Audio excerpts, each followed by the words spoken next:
neko nas je opasno zajebo. Kolega, ovo volim kod stand-upa, onako kad pokažeš, prva reakcija je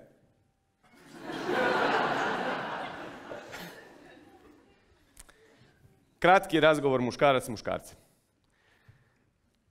Šta ti osjetiš? Fizički, dakle nikakve emocije, filozofije. Šta fizički osjetiš u onom trenutku? Tu fizički. Kad se ti u nju inicijalno uneseš. Koji fizički osjećaj imaš? Znam da je davno bilo, ali ajde, sjeti se. Ajde. Evo. Ajmo. Ajmo. Fizički. Evo da pomognem. Jednom u Sarajevu, prvi red, čovjeka isto pitam, on koji stopa, jarane, ja osjetim knap.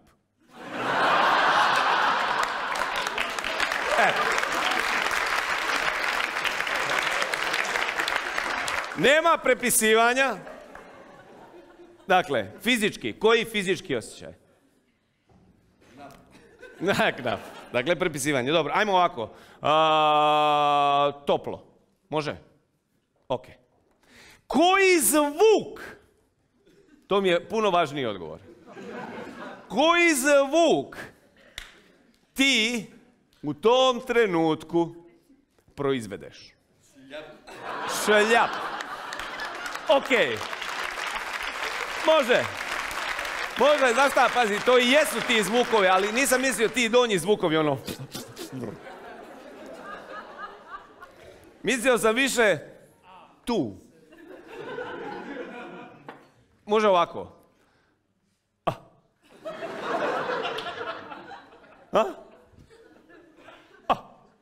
Zašto? Zato što je to adekvatni zvuk za taj pokret.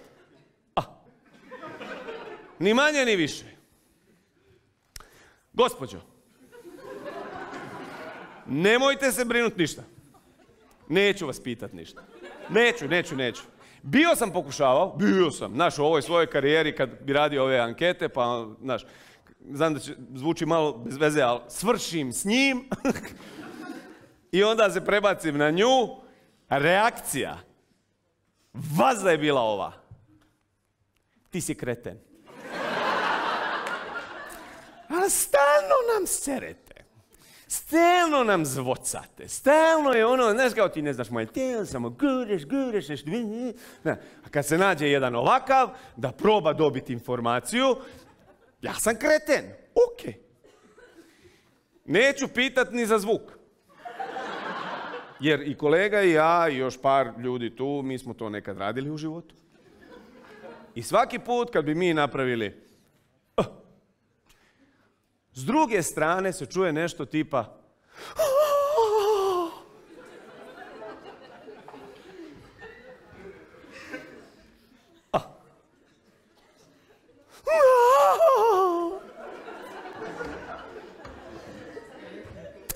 Evo pitanja za sve vas žene večeras.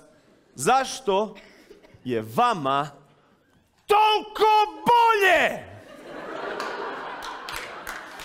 Šta?